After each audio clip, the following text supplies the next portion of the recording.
What's going on, guys? Thanks for stopping by my channel, Ride the Movie Guide. Today I'm giving you a quick review on Shazam that officially comes out tomorrow, April 5th.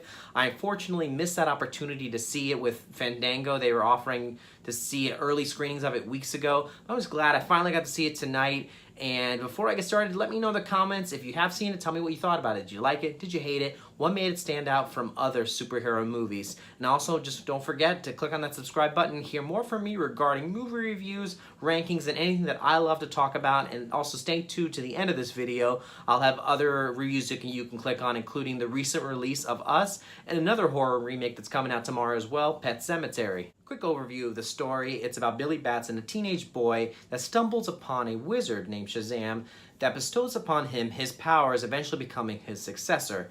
In the process of this, he becomes an adult version of himself when transformed into Shazam, and the whole movie is pretty much him learning about his new powers and what it's like to be a superhero. I gotta admit, I had a lot of fun with this movie, and I must say that so far in 2019, I think this is one of the best superhero movies that we've had, aside from Captain Marvel, which just came out. And I'm a big Marvel fan, but I have to say DC won me over this time with Shazam, because I had a much more exciting time watching this movie than I did with Captain Marvel.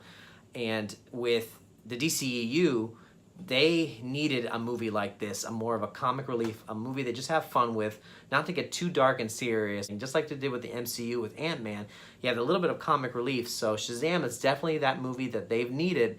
And they're going in a path so far that I think is the way they need to go. And if they could fit these little type of comedy relief type of superhero movies in between, that's exactly the perfect balance. I thought Zachary Levi and the rest of the cast were amazing to watch. Asher Angel portrays a younger version of Billy Batson. Then you have all the kids portraying the foster children, which were fantastic. And then, of course, no superhero movie would be complete without villain, and that would be Mark Strong, an actor who's played a villain many other times. So he was a great casting choice for this. Overall, nice rounded cast, very convincing to watch, but of course, very fun to watch. I like the theming of this movie in regards to the bullying aspect and the family dynamics of it. You have Billy Batson coming from a broken relationship with his mother, coming into contact with this foster family and having these potential brothers and sisters, and they teach him and show him what it's really like to be loved in a family. And the whole bullying aspect with Billy and some of the other kids, they get made fun of at school, and they show what it's like to stand up against these bullies. So it's something that most people can relate to in regards to those two things.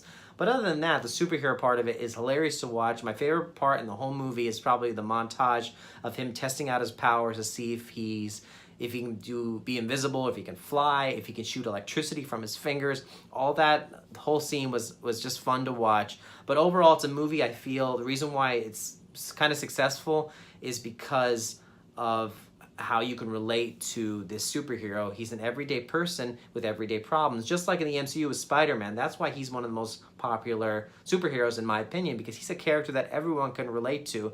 But if they can make characters that are more relatable and feel like more of a real type of person that have everyday problems that we can relate to, I feel that DC Extended Universe can be getting really successful with these type of movies with better character development. As for what I didn't like about this movie, honestly, not a whole lot I didn't like. If anything, there's some parts that pace a little slower than others.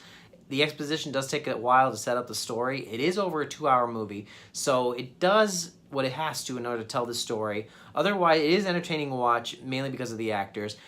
And another thing was, towards the end of the movie, the big climax of it all, there were certain parts in particular. I'm not going to say it if you haven't seen the movie yet, but I wish there were certain parts that we would have seen earlier on so we can get more character development of certain characters. But otherwise, it was a good movie. I hope we get a sequel to it, which I think we will in the DCEU. I see that coming.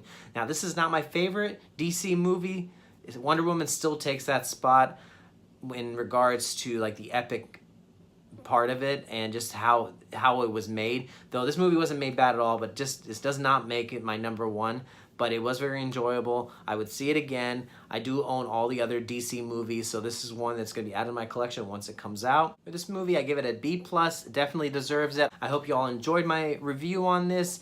Let me know in the comments again what you thought about this movie. Make sure to click on that like button if you like this video. Don't forget to subscribe to me to hear more future content from me.